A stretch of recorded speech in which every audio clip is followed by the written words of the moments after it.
Meus irmãos, pegue a sua Bíblia, louvado seja Deus, abra em Salmos, capítulo 51, versículo 13. Grande Deus. Salmos, o hinário dos judeus, o hinário de Israel, o hinário do Antigo Testamento, Salmos 51, versículo 13. Grande Deus.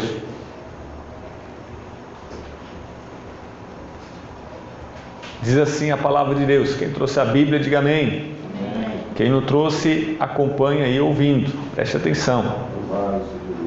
Então ensinarei aos transgressores os teus caminhos, e os pecadores a ti se converterão. Amém? Pode se assentar. Grande Deus. Nós precisamos, meus irmãos, pregar a conversão a Deus. A igreja, meus irmãos, tem uma mensagem. O povo de Deus tem uma mensagem. A mensagem da igreja é conversão. O assunto, o tema do ensinamento, da pregação, da comunicação verbal da igreja é a conversão. Nós trabalhamos para que pecadores se convertam ao Salvador, para que aqueles que estão nas trevas venham se converter à luz, para aqueles que estão perdidos venham se converter ao Senhor e ser achados, aqueles que estão mortos em pecados venham se converter ao Senhor e sejam vivificados. Aleluia. Muitas das vezes nós falamos sobre muitas coisas, muitas das vezes a igreja está concentrada e focada em muitos assuntos que talvez não sejam os mais importantes. Mas a palavra do Senhor nos exorta a pregar a verdade, pregar o perdão, pregar a salvação, pregar o arrependimento. O salmista diz: então ensinarei aos transgressores os teus caminhos. Nós temos que ensinar aos pecadores o caminho do Senhor, o caminho de Deus, a vida correta, a vida reta, a vida certa na presença de Deus. É isso que nós temos que ensinar, e não ficar bajulando as pessoas, e não ficar enchendo linguiça, e não ficar massageando o ego. Se for para massagear o ego, vai trabalhar no spa de massagista, Tem aqueles spa que as pessoas vão tirar férias lá para relaxar, para se sentir bem. A igreja não é spa. Amém? Então, a missão da igreja, meus irmãos, é esta: é falar a verdade de Deus, ensinar os pecadores, transgressores, pecadores, o caminho de Deus, o caminho certo. Nós não estamos aqui, a igreja não existe para animar a plateia, para ficar com essa gincana, essa interação, com danças, com teatros, com artes, com todas essas coisas do mundo. E eu não estou entrando no mérito se isso pode ou não pode, se é certo ou não. Eu estou falando de que a missão da igreja é esta, e as outras coisas são secundárias, e não deve substituir as mais importantes, que é falar aos pecadores a vontade de Deus.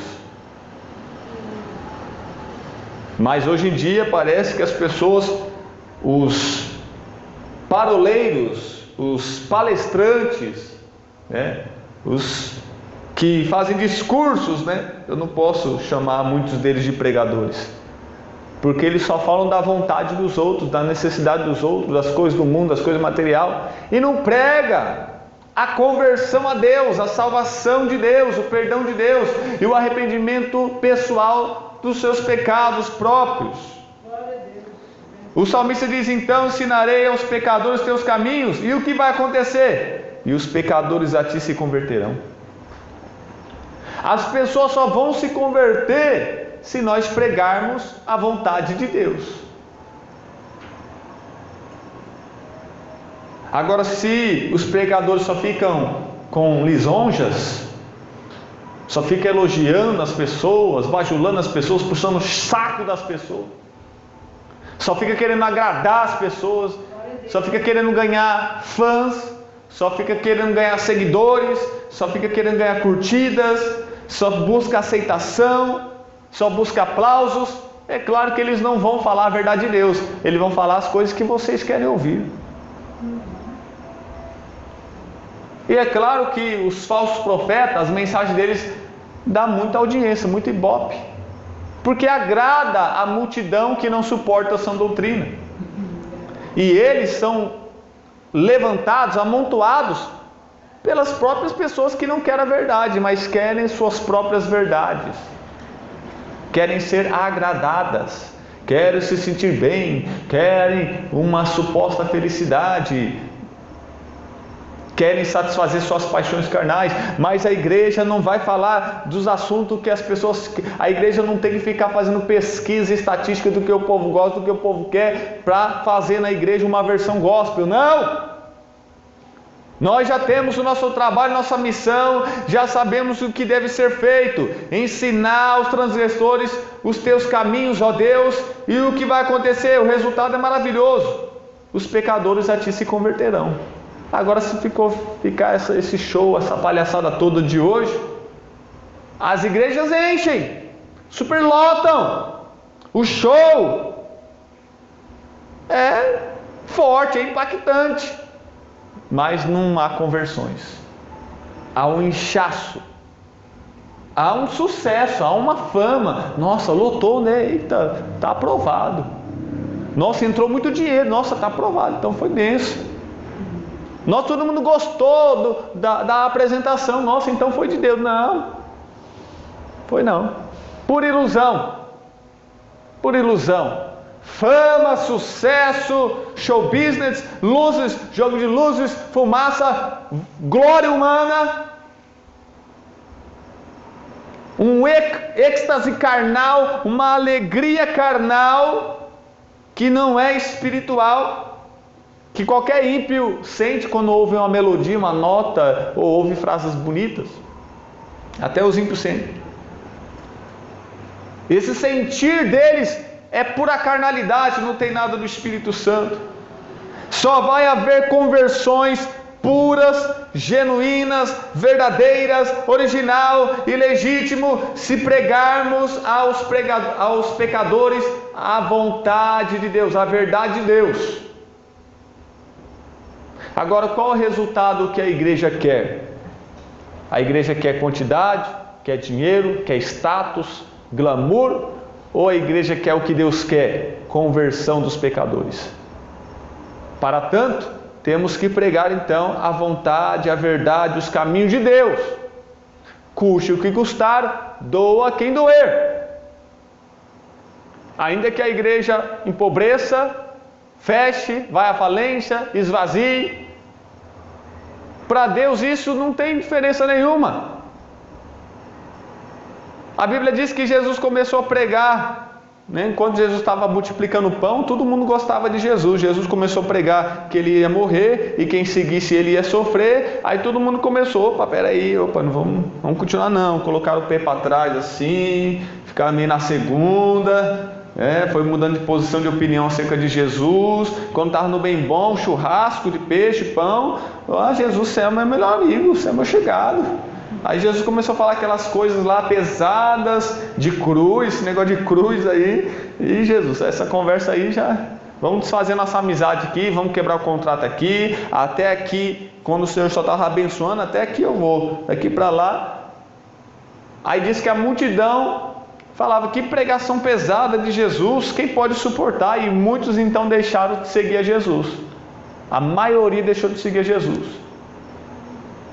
E Jesus não ficou choramingando: ai, já era, a empresa vai à falência, a igreja vai fechar, e agora o que eu vou fazer? Não vai ter ninguém para me ouvir, para me assistir, já era, eu gostava tanto do público, o público me vendo, o público me ouvindo, eu gostava muito do palco, da passarela. Não, Jesus não ficou com essas conversas não. Ele falou: a porta é serventia da casa, pode ir.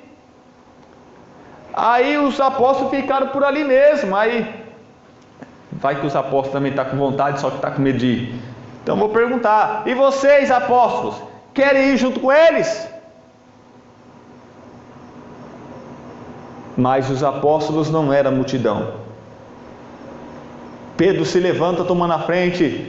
Para quem iremos nós? Para onde iremos nós?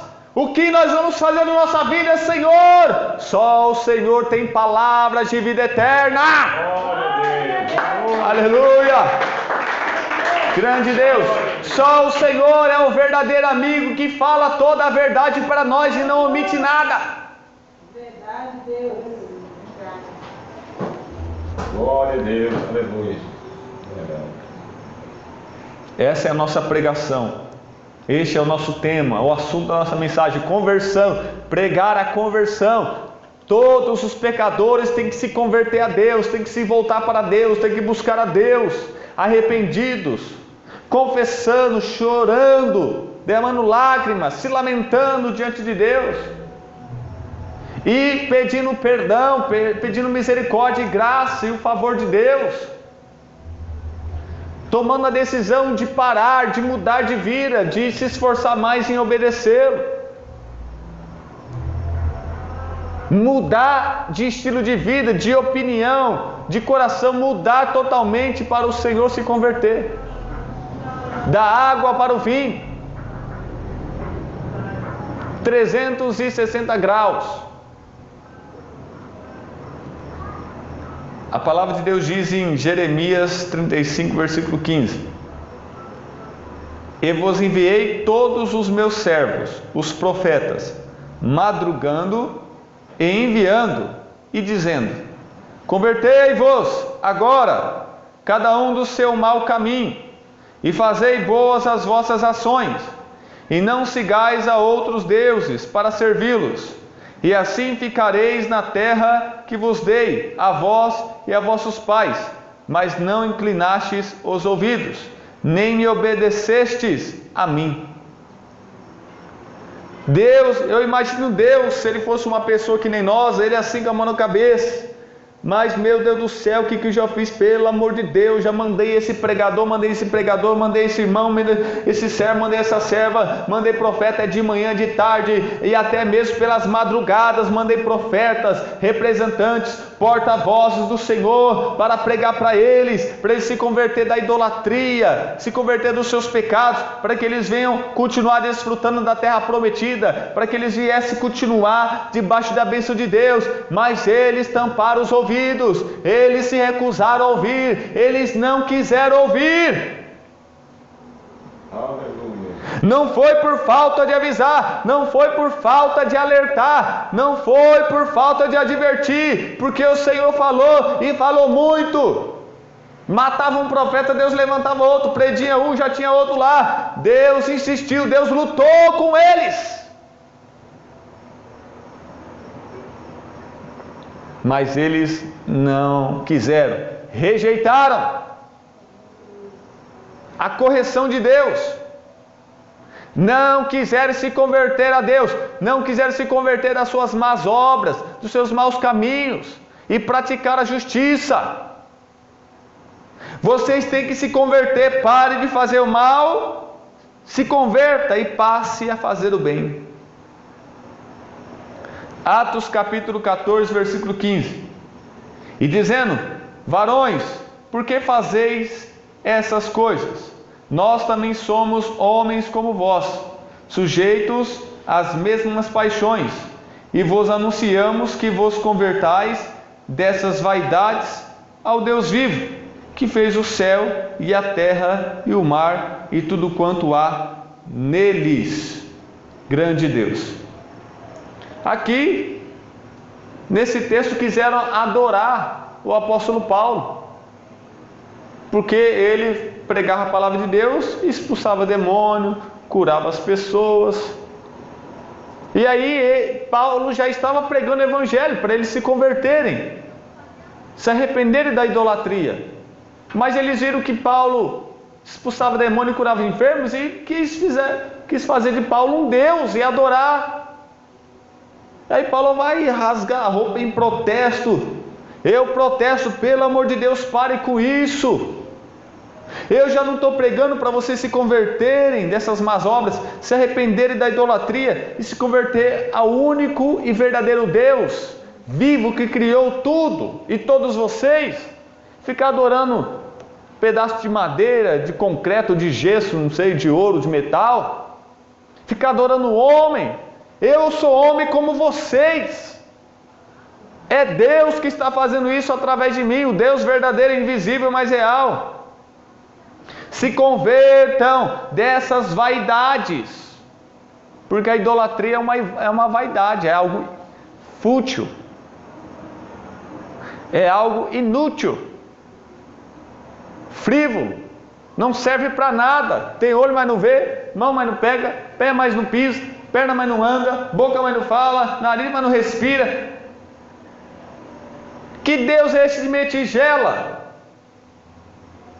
Um Deus morto que não se mexe. Uma estátua, uma imagem de escultura. Se arrependa dessas vaidades. É isso que isso sempre está na minha pregação, nas minhas mensagens, nos meus ensinamentos. Abandone essas paixões carnais mundanas. Se converta ao Deus verdadeiro. Abandone essa religião fria e morta, essa religião idólatra. E se converta ao verdadeiro Deus, que é Jesus. Glória a Deus. Abandone esse São João, São Pedro, São Paulo, São Bento, um monte de São aí. São que não é nada. Não é nada. Abandone esse pedaço de pau, esse quadro, essa foto, essa pintura. Jogue fora, tire da parede.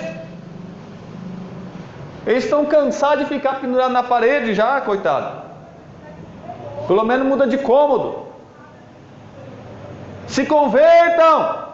Aí eles, além de Paulo pregar sempre, ainda vieram adorar o apóstolo Paulo. Atos capítulo 20, versículo 21. Testificando tanto aos judeus como aos gregos a conversão a Deus e a fé em nosso Senhor Jesus Cristo. Tem que se arrepender e abandonar a idolatria, o pecado, as vaidades, se converter e ter fé somente na pessoa de Jesus Cristo, o Salvador. Glória a Deus. Não tem objeto ungido, não tem homem, não tem mulher, não tem papa, não tem pastor, não tem padre, não tem ninguém entre o homem e Deus, só tem Jesus Cristo, o único mediador. Então, esta era a mensagem dos profetas, dos apóstolos, a conversão a Deus, mudança de vida, mudança de história, se arrepender, abandonar aquele pecado, confessar ao Senhor, pedindo perdão e ser agraciado, salvo, transformado e liberto por Jesus, pelo amor de Deus. Conversão. Venha como está e tenha a sua vida mudada, mas hoje parece que venha como está, fique e permaneça como está e ainda traga tudo que é seu para aqui para dentro. Porque hoje as igrejas estão aderindo a um monte de coisa mundana e colocando dentro da igreja. O pecador está vindo como ele é, ficando como ele é e ainda está trazendo a gangue toda. É as pessoas que estão vindo do mundo para a igreja e transformando a igreja em mundo. Em vez da igreja sair das quatro paredes e ir para o mundo e ganhar as almas e trazê-los eles salvos, convertidos para a igreja. Mudou as coisas, inverteu as coisas. Precisamos, meus irmãos, de uma pregação insuportável, de uma pregação sem cessar, sem parar. Precisamos falar toda hora sobre a conversão a Jesus Cristo. Glória a Deus, aleluia. Aleluia, Deus. Santo Deus. Eu já vi os irmãos falando, vai se converter, né? Como se fosse um xingamento de crente para crente. Mas, meus irmãos, até mesmo o cristão tem que sempre estar olhando para a sua própria vida. E aí quando ele vê algum desvio, alguma coisa torta ali, fora do padrão, ele tem que estar sempre se convertendo. Num sentido que a pessoa sempre tem que estar vigiando e endireitando a sua vida, que às vezes vai desregulando, aí você tem que dar regulado, né? Deus nos converteu, mas às vezes durante a jornada a gente vai desregulando, né? Aí tem que ter o regulador lá. Deixa eu colocar no ponto esse motor aqui para ele funcionar certinho. Tem a conversão dos crentes também, constante, por toda a vida. Mas nós estamos falando da conversão dos pecadores mesmo, que ainda não foram salvos. Grande Deus. Mas nós temos o exemplo do rei em 2 Reis capítulo 23, versículo 25. Antes dele, o rei Josias, antes dele não houve rei que lhe fosse semelhante, que se convertesse ao Senhor de todo o seu coração, e de toda a sua alma, e de todas as suas forças, segundo toda a lei de Moisés. E depois dele nunca se levantou outro igual. Então o rei Josias, ele vai ser usado por Deus para fazer um grande conserto, uma grande reforma na nação. Ele vai mandar pode derrubar tudinho, esses postes, esses altares pagãos aí, pode demolir tudo, bota fogo, esmaga com a marreta, quebra tudo, acabou a idolatria, religião só essa, acabou. No meu reinado não vai ter isso, porque ele se converteu à palavra de Deus totalmente, por inteiro e por completo. Ele buscou conhecer a palavra de Deus, e ao buscar conhecer, quanto mais ele aprendia, mais ele ia colocando em prática. Quanto mais ele conhecia, mais ele conseguia reformar a nação e arrumar a sua própria vida. E houve uma renovação espiritual. Ele recomeçou as festas, a Páscoa. Por quê? Tem que ter primeiro a reforma para depois ter o avivamento de Deus. Primeiro conserta o altar, depois o fogo desce. Grande Deus. Então o rei Josias, sendo um rei de Israel, sendo um rei de Deus, teve que se converter totalmente, e usado por Deus para converter a nação, todo o povo. 1 Reis capítulo 8, versículo 47 em diante diz: E na terra onde forem levados cativos, caírem em si, e se converterem, e na sua terra do seu cativeiro te suplicarem, dizendo: pecamos e perversamente procedemos e cometemos iniquidade, e se converterem a ti de todo o seu coração e de toda a sua alma na terra de seus inimigos que os levarem cativos, e orarem a ti, voltados para a sua terra, que deste a seus pais, para esta cidade que escolheste e para a casa que edifiquei ao teu nome, e perdoa ao teu povo que houver pecado contra ti, todas as transgressões que houverem cometido contra ti, e dá-lhes misericórdia perante aqueles que os têm cativos, para que deles tenham compaixão. Aqui está a oração do rei Salomão. Ele disse que não há homem que não peque, e se eles pecarem, mas se converterem, se voltarem para a cidade santa, para Jerusalém, para o templo, convertidos, confessando, se humilhando, pedindo, orando, clamando, o Senhor então perdoa, sara o povo de Deus. E é claro que muitas das vezes Israel, Judá, os israelitas, os hebreus, judeus, muitas das vezes, mesmo sendo o povo de Deus, mesmo conhecendo a lei, eles acabavam pecando, acabavam depois sendo punidos, castigados por Deus. E lá no momento do castigo e da punição, eles ali, alguns remanescentes, se arrependiam, se voltavam para o Senhor, se convertiam, e Deus os restaurava, os salvava. Assim também o cristão que é de Deus, que conhece a lei de Deus, se ele começar a pecar, se ele falhar, ele vai ser disciplinado pelo Senhor. Mas se no momento da dor, do sofrimento, da tribulação, da prova, ele se arrepender e se converter de todo o coração, o Senhor então perdoa e sara e restaura a vida espiritual desse cristão, assim como era como o povo do Antigo Testamento. Amém? Que Deus abençoe, meus irmãos. Vamos continuar pregando a conversão. Amém? Vamos continuar exortando a igreja também a andar reto no caminho. E se estiver desviando pelos triozinhos aí, que se converta ao caminho principal, que se volte ao caminho verdadeiro. Amém? Que